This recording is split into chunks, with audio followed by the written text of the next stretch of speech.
नमस्कार साथियों, हमारे YouTube चैनल दोना पीसीस में आपका स्वागत है। आज हम एक मोटिवेशन स्पीच से शुरू करेंगे। कर्म तू कर्म करता जा, तू कर्म करता जा, सफलता रंग लाएगी। तू मेहनत करता जा, मेहनत रंग लाएगी। मुश्किलों से मत घबराना, मुश्किलें ही सफलता दिलाएगी, मुश्किलें ही सफलता दिलाएगी। तो आज अपने हिंदी साहित्य का इतिहास पढ़ रहे थे। उसके अंदर हमने हिंदी साहित्य के बारे में कई साहित्यकारों को पढ़ा, जैसे गार्सिया अकाशी को पढ़ा, मौलिक कमरुद्दीन को पढ़ा, शिवशाह सरोज को पढ़ा, और अपने चल रहे थे जॉर्ज ब्रायन विलियमसन के पर चल रहे थे। उसका उसके बारे में अपने बहुत सी चीजें पढ़ ली थी। अब उसके आगे उसका थोड़ा बहुत और है, उसका विवरण अपने प्रस्तुत करेंगे। तो देखो, अपने क्या पढ़ रहे थे? George Abraham George Abraham Williamson,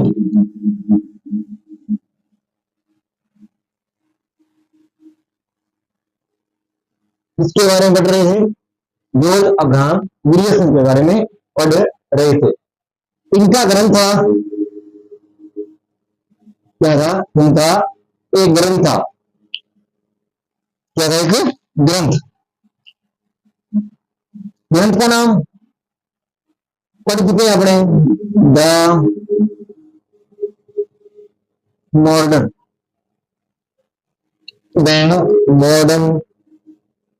वर्नेक्यूलर vernacular the modern vernacular literature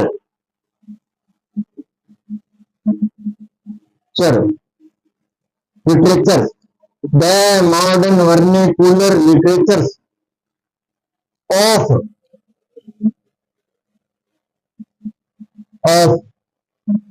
northern of northern northern Hindustan.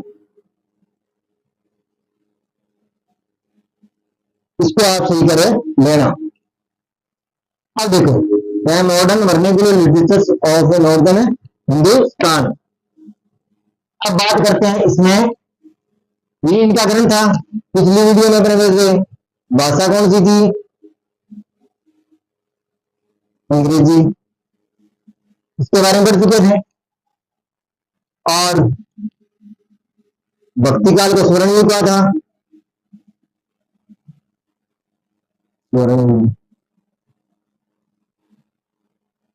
ठीक है।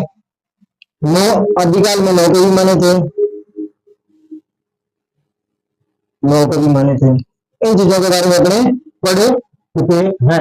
अब देखो, इस ग्रंथ में लेखन और कवियों का जो कालक्रम का वर्गीकरण करते हुए इन्होंने सबसे पहले क्या किया था?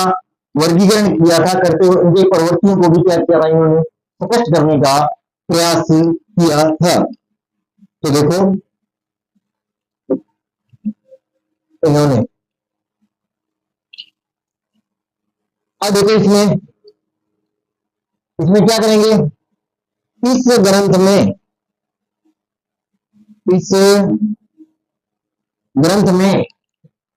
लेखन, कि इस ग्रंथ में लेखन और कवियों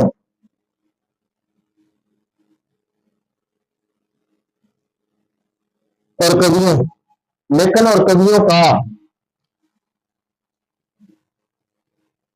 काल, कवियों का काल क्रमानुसार इसके अनुसार क्रमानुसार वर्गीकरण करते हुए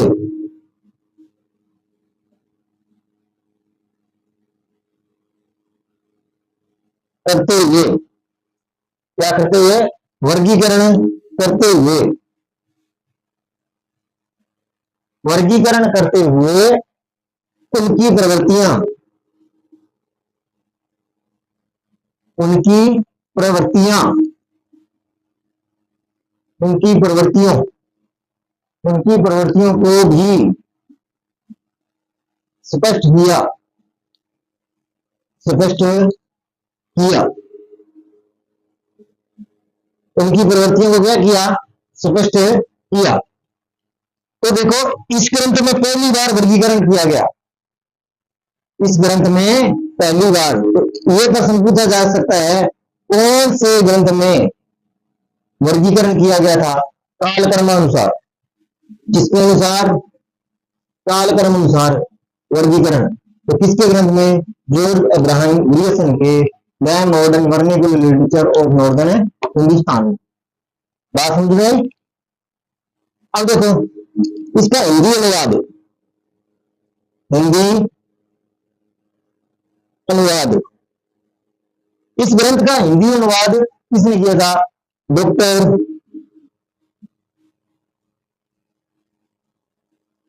डॉक्टर डॉक्टर किशोरी लाल गुप्त ने, किशोरी लाल गुप्त ने, किसने किया था, किशोरी लाल गुप्त ने किया था। इस ग्रंथ का हिंदी अनुवाद किसने किया था, डॉक्टर किशोरी लाल गुप्त ने। कब किया, 1957 में। कब किया, 1957 में। उन्होंने हिंदी साहित्य का प्रथम ग्रंथ माना था, उन्होंने हिंदी साहित्य का, हिंदी साहित्य का प्रथम ग्रंथ माना, प्रथम ग्रंथ माना, क्या माना, प्रथम ग्रंथ माना था। क्या माना था, प्रथम ग्रंथ माना था। क्या माना, प्रथम ग्रंथ, the modern burning literatures of northern Hindustan. इसमें सबसे पहले काल कर्मानुसार क्या किया गया था, वर्गीकरण और उनकी प्रवृत्तियों को भी क्या किया गया था, स्पष्ट किया गया था। हिंदी अनुवाद किसने किया था, डॉक्टर किशोरी लाल गुप्त ने। कब, 1957। हिंदी साहित्य का क्या माना जाता है, प्रथम ग्रंथ इन्होंने माना, इसको the modern vernacular literatures of northern. तो याद है डॉक्टर किशोरी लाल गुप्त ने प्रथम ग्रंथ किसे माना, किसके ग्रंथ को माना, Grierson.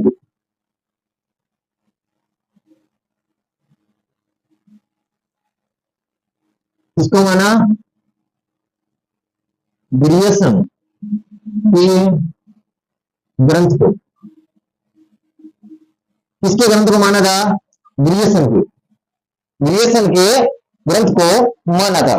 The modern vernacular literatures of northern Hindustan, the modern vernacular literatures of northern Hindustan. इस ग्रंथ में सर्वप्रथम लेखन और कवियों को काल कर्मानुसार वर्गीकरण करते हुए उनकी प्रवृत्तियों को भी क्या किया गया था, स्पष्ट किया गया था। हिंदी अनुवाद किसने किया था, किशोरी लाल गुप्त ने। कब किया था, 1957 में। डॉक्टर किशोरी लाल गुप्त ने हिंदी साहित्य का प्रथम ग्रंथ किसको माना, ग्रियर्सन के ग्रंथ को माना। यहां तक बात स्पष्ट हुई। अब देखो आगे,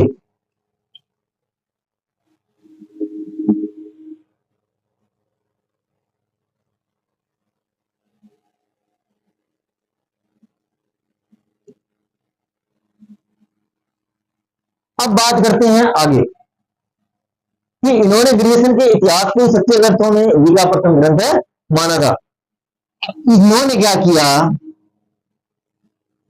देखो एक का नाम तो पक्का हो ही गया,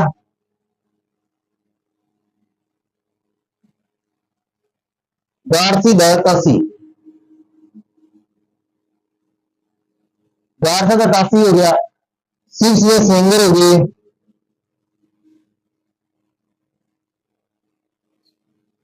शिव सिंह सेंगर, ये शिव सिंह सेंगर के, और भक्तमाल, भक्तमाल, भक्तमाल शेखर का ग्रंथ। उसके बाद है भक्तमाल कालिदास हजारा। अब देखो, एक गार्थ का था तासी, शीर्षिया शेखर और नवादास का भक्तमाल।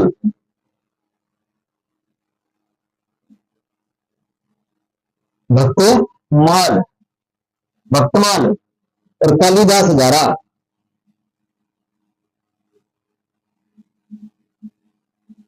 कालिदास हजारा, कालिदास त्रिवेदी का लिखा हुआ, साथ साथ में आपको याद हो जाएंगे। कालिदास त्रिवेदी, इसका ग्रंथ लिखा हुआ है कालिदास त्रिवेदी का लिखा हुआ आदि। 17 रचनाओं, कितनी रचनाओं? 17 रचनाओं। 17 रचनाओं के संदर्भ में क्या किया? संदर्भ लिए गए हैं।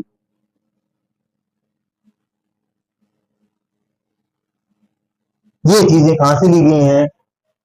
इस ग्रंथ में ली गई हैं और यथास्थान उनकी सूचना देकर, यथास्थान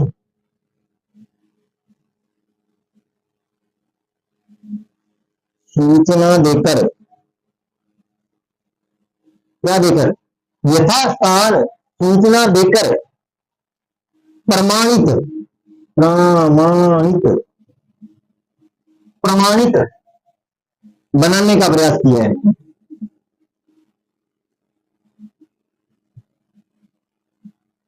प्रयास किया गया है।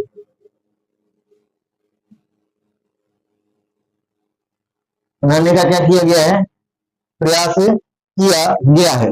The modern vernacular literatures of northern Hindustan, इसमें इस ग्रंथ के अंदर किन किन की कविताओं और लेखकों शामिल किया? दरअतासी ग्रंथ में से, कुछ शीशिया शंकर से, कुछ नापादास से, कुछ कालिदास हजारा से और कुछ ये 17 रचनाओं से क्या किया गया है? उनको यथास्थान प्रमाणित करने का क्या किया गया है? प्रयास किया गया। कौन से ग्रंथ में? The modern vernacular literature of northern Hindustan में।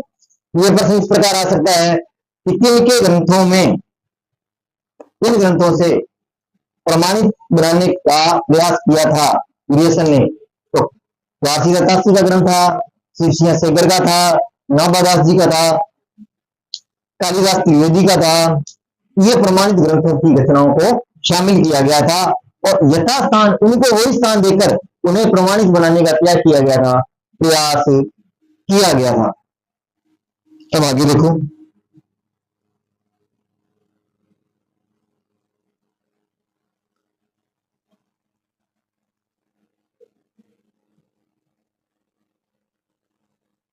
अब बात करते हैं आगे। आगे अगर बात करें तो इनकी 2 पुस्तकें थी। क्या थी? पुस्तकें इसकी ग्रियर्सन की। एक तो था ग्रियर्सन है भारतीय भाषाओं का सर्वेक्षण, भारतीय भाषाओं भारतीय भाषाओं भारतीय भाषाओं का सर्वेक्षण,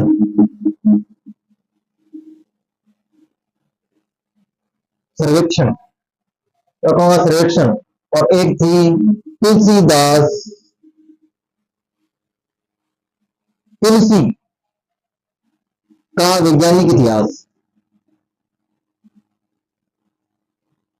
वैज्ञानिक इतिहास। तुलसी का वैज्ञानिक इतिहास। तो देखो पुस्तकें कौन सी थी ग्रियर्सन की? भारतीय भाषाओं का सर्वेक्षण और तुलसी का वैज्ञानिक इतिहास। ये 2 पुस्तकें थी। वैज्ञानिक अध्ययन, सॉरी वैज्ञानिक आएगा, अध्ययन आएगा। वैज्ञानिक अध्ययन, ये 2 क्या थी? इनकी पुस्तकें मानी जाती है। भक्ति काल ग्रियर्सन में भक्ति आंदोलन, भक्ति आंदोलन, भक्ति जो आंदोलन था, जो भक्ति आंदोलन था, भक्ति आंदोलन को ईसाई धर्म की देन माना, की देन माना। ठीक है, किसकी देन माना? ईसाई धर्म की देन माना। अब बात करते हैं किसके बारे में? अब बात करते हैं इस ग्रंथ में कमियां क्या थी, इस ग्रंथ में कमियां क्या रह गई थी, उसके बारे में अपने चर्चा करते हैं। ये देखो द मॉडर्न वर्ल्ड, एक तो जो था इनका इतिहास तो था, उसमें वैज्ञानिक अध्ययन कहीं नहीं था, क्योंकि क्या नहीं था, कहीं भी वैज्ञानिक अध्ययन नहीं था। और कुछ इन्होंने ईसाई धर्म मान लिया था, इससे भी इनका क्या हुआ था, विरोध हुआ था। तो मेन चीजें तो यही है, the modern world literature of northern Hindustan, इनकी पुस्तकें थी भारतीय भाषाओं का सर्वेक्षण, इसी का वैज्ञानिक अध्ययन, भक्ति आंदोलन को किसकी देन माना? ईसाई धर्म की देन माना था। अगर बात करें इनकी कमी के बारे में,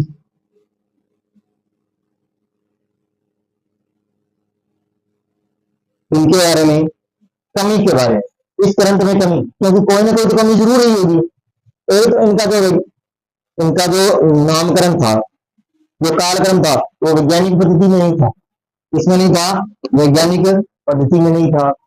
और जो भी उन्होंने नामकरण दिए हैं वो, क्योंकि उन्होंने नामकरणों की क्या की दी है, संख्या अधिक दी है। अध्यायों की संख्या क्या है, तो अपने ये लिख सकते हैं, अध्यायों की संख्या अधिक थी।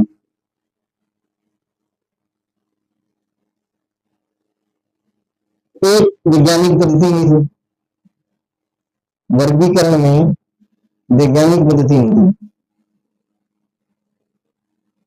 वैज्ञानिक पद्धति नहीं, ये मूल कमियां थी इसके। अगर आप बात, एक तो अध्यायों की जो संख्या थी वो क्या थी, अधिक थी, अध्यायों की संख्या अधिक, और दूसरा वर्गीकरण में वैज्ञानिक पद्धति नहीं थी। ये किसके बारे में अध्ययन किया है अभी उन्होंने? जॉर्ज इब्राहिम ग्रियर्सन के बारे में किया है।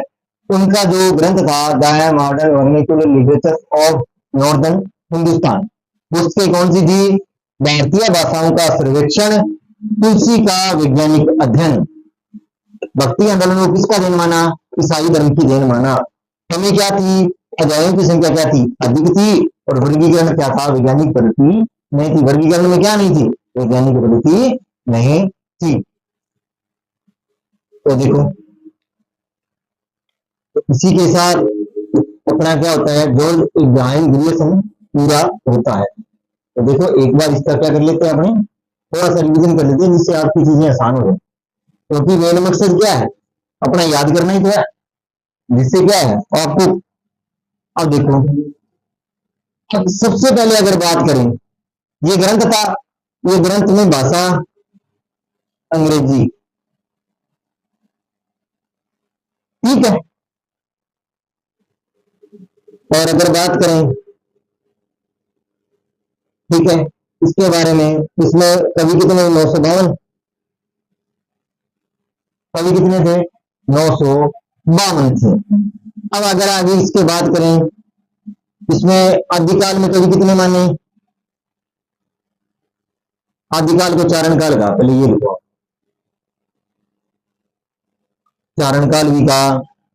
उसके बाद अगर बात करूं मैं ग्रियर्सन के बारे में, तो इन्होंने भक्ति काल को स्वर्ण युग कहा। क्या कहा? स्वर्ण युग कहा था। उसके बाद में अगर मैं बात करूं ग्रियर्सन के बारे में, काल कितने भागों में बांटा? 11। अध्याय कितने थे? 12। कितने अध्याय थे? 12, ठीक है। और इन्होंने काल वर्गीकरण किया, अभी बड़ा अपनों ने। क्या किया था? वर्गीकरण किया था। हिंदी में अनुवाद किसने किया बताओ? हिंदी अनुवाद अगर बात करूं तो कौन थे? किशोरी लाल गुप्त। किशोरी गुप्त। अब इसमें एक और भी है, देखो, यहाँ कंफ्यूज मत हो जाना।